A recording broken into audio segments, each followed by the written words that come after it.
Jon Jones is back in the gym training for the first time since his injury. After the injury during the fight with Stipe Miocic, Jon returned to gym training for the first time. His recovery timeline stretched nearly a year. Shortly after, Tom Aspinall shook up the division by winning the interim title with a knockout victory in November. Even Jones has returned to training. We may not get to see him in action soon. It is because Dana White has already announced some blockbuster main event fights that are scheduled to take place soon, including Conor McGregor's return against Chandler on June 29th. We will have to wait for further developments on this front. Ali Abdelaziz reveals an interesting story about how he gave Justin $150,000. During COVID, Justin Gaethje was supposed to fight Tony Ferguson, right? Yes, they fought. And this guy, and I thought Justin Gaethje deserved $500,000. He said no, he will give him $350, and I was like, hey, you guys cheap, motherfucker! You guys so cheap, like. And I got mad. I got so mad. And I always have cash with me. And I went to my house and I got $150,000 in the box. And it was COVID, everything was closed. I dropped it in the front desk at UFC security. And I told the security, give this box to Hunter and Dana. He went upstairs, take the box, give it to Dana. Hunter called me, he said, you crazy, come get your money. I said, no.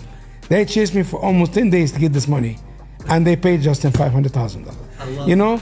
And this is 100% true story. I believe you. Because you're making them feel silly at the end of the day. The fight between Leon Edwards and Belal Muhammad has been almost confirmed. Edwards is almost certain to face Belal Muhammad next, according to his longtime coach Dave Lovell. Back then, when Edwards and Muhammad fought in March 2021, the fight was declared a no contest because Belal suffered an accidental eye poke in the second round. Now both fighters about to begin preparing for a fight at UFC 304, which will take place at Manchester at the end of July. Edwards' coach said that it's not written in stone, but 99.9% of me thinks it will be Belal. Along with this, Edwards' coach also said this anticipates Belal Muhammad will attempt to win the fight through wrestling tactics. But coach is confident that Edwards will emerge victorious over Muhammad. Additionally, the coach believes that Muhammad may have pretended to be injured during their first encounter. Yeah, well, obviously bigger things, you know, the UFC's over here in, is it July? July, yeah. So no doubt Leon will be on that bill. Unfortunately, he couldn't make the 300 bill for whatever reasons. The lads they would put to him, Shafkat, Hamzat and Islam, they was all fasting.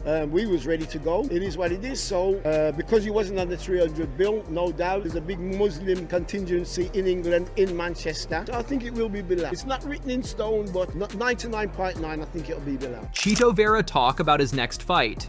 After losing to Sean O'Malley at UFC 299, Chito Vera is now finally ready for his next fight. Vera has thrown down the gauntlet once again, this time calling out Petr Yan for allegedly turning down fights against him not once, but twice before. In a recent interview with Cameron Haynes on YouTube, Vera expressed his desire to compete in November, specifically at Madison Square Garden, and singled out Yan as his preferred opponent. Vera proposed that the winner of their potential matchup would be in prime position for a title shot. I want to fight November, Madison Square Garden, and I would like to fight Petr Yan. So I think that's a no-brainer for the fans, for the UFC. And right there you have a former champ against a title challenger. Yeah. The winner can sit right there waiting for the title shot. So right. It's a fight that we will fight our asses off because this is a big one. There's a lot at stake. There's a lot of stake. Yeah. And you like your matchup against him? Oh yeah. Yeah. I love it. That would be. And he said he wanted to. Did he? He declined before because we saw each other at my last fight because he fought too. And it's like, hey, I want you next. Yeah. And I say, what are you talking about? You declined twice. Yeah. Don't be acting tough right now. He's like, no, it wasn't a good time for me. Well, then shut the fuck up. Fuck off. Do you? Because when I fought Cruz, the original fight was me and Jan in Boston. Oh. Because he declined, they called Cruz and they make it in San Diego so it can be bigger for both of us. I see. So I said yes to both guys. Arman Tsarukyan fires back at Islam Makhachev. Arman and Islam recently got into a heated argument over a potential fight at UFC 302. Makhachev accused Tsarukyan of avoiding fights with him in the past. Are you surprised that he turned down that short notice chance to fight you in June? Arman? Yes. I'm not surprised because This guy talk about rematch all his life, but I don't remember this. Maybe third time or fourth time the UFC give him chance to fight with me, and he say no. It's not surprise. I know after the UFC told me we give you opponent after UFC 300, but in my opinion, I know if Arman beat Oliveira, he never took this fight, never take this fight. And that's why I'm not surprised. While Tsarukyan denied this, saying Makhachev wanted to fight on short notice for an advantage. That's just not truth. The truth is that you want to fight me on short notice to have an extra advantage. It won't happen again though. When was the last time you fought 2 times in 6 weeks? Rafael Fiziev wants to get back into the UFC ring. UFC lightweight contender Rafael Fiziev has his sights set on a swift return to the octagon, aiming to make his comeback before New Year's, and emphasizing that the identity of his opponent is inconsequential. In a recent interview with Cesar Alonso Fight on YouTube, Fiziev expressed his eagerness to resume competing before the end of the year, irrespective of his opponent's ranking or stature. He emphasized his readiness to face anyone, whether it be a debutant or a seasoned veteran within the UFC's top 15 rankings. So we are going to see you fight in this year, maybe? Before of New Year, I want to come back before of this year, end of year, and fight against somebody. I don't think about numbers, ranking. If they give me some debut guy, like doesn't matter. I don't think about numbers right now. Okay. I believe just my power. Recovery and, I believe my power 100%. I'm ready for fight for everybody top 15. So anyone want to fight me, I'm ready. Ronda Rousey responds to fake friendships after recent concussion claim. Recently, Ronda Rousey made a revelation about the end of her MMA career. She disclosed that her retirement after an illustrious 14-fight career with 12 wins and 2 losses, her career came to a dramatic close after suffering consecutive knockout losses to Holly Holm and Amanda Nunes. Amid discussions about her concussions, Rousey boldly asserted her belief that she was the greatest fighter ever, which stirred mixed reactions in the MMA community. When asked if any friends who had criticized her publicly had reached out, Rousey couldn't help but laugh. Rousey said on the Chris Cuomo show, "MMA media hates me, it's fine. Not a single person has called me or anything like that. They've all just doubled down and said that I'm making excuses or lying, or was blowing things out of proportion. I'll be waiting for that call forever." Have you heard from any of your old friends? Have they, whether it's, a name like Rogan or just people who you thought were your friends that many people don't know, have people reached out to you and been like, I didn't know that. I wish I had known that. I would have never said that. Because nobody is correcting themselves. I haven't heard anybody, and it's not like I work for the UFC. I don't cover MMA, but I watch a lot of it. And nobody has changed their assessment of you. Not that you have a bad assessment. I mean, you're a legend of the fight games, no question about it. Yeah, but MMA media hates me. It's fine. No, not a single person has called me or anything like that. They've all just doubled down and said that I'm making excuses or lying or blowing things out of proportion or not giving credit where it's due or, no. I have not. I'll be waiting for that call forever. Are you waiting for it, though, or do you get it, and do you get where they're coming from and why? I'm not waiting for it, and I get that they're a bunch of assholes. That's what I get.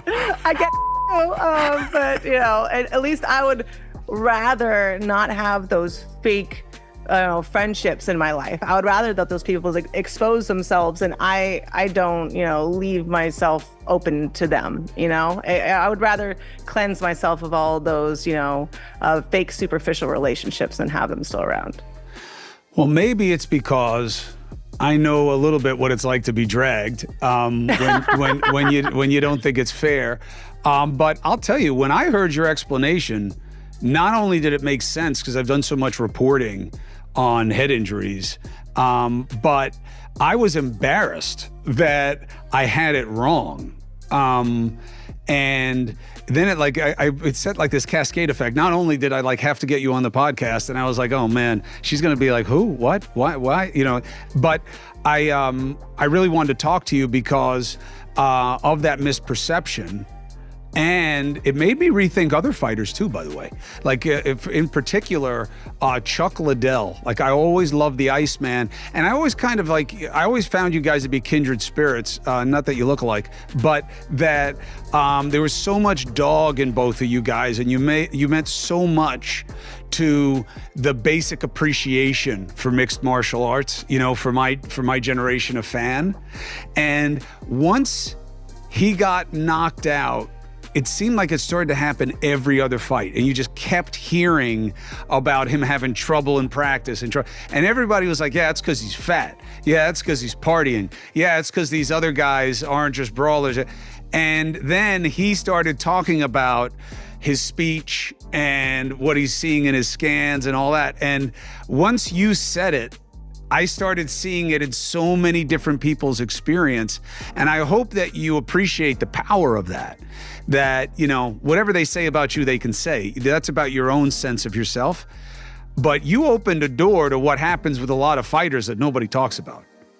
Thank you. I appreciate that, about you know, you owning up to that. And yeah, I think fighters have a lot of pride, you know, that's why we do it. And you don't ever want to admit if something actually hurt you. And a lot of times, if you see someone get hit, you know, that big knockout, that is not so much about that one hit.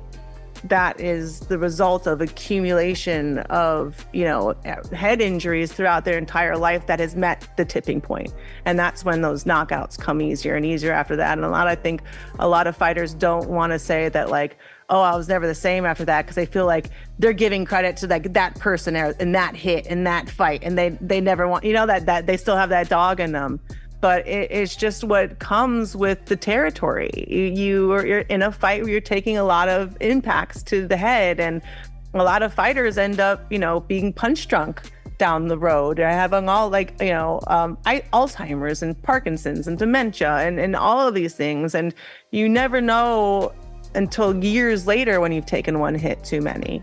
And if, God forbid, any of these fighters want to, you know, to show a propensity for self-preservation, they're going to get crucified for it, for, you know, not being tough enough or being a coward or all these other things. I'm like, you're not going to be here when I'm 60 and I can't take a shit on my own. Like, who cares what you think? But it's so hard when, you know, you get used to that love bombing for everybody. You want to keep it going and you want to keep making them happy. Applause is a hell of a drug. And that's why you see these fighters that, you know, keep coming back long after they should have retired.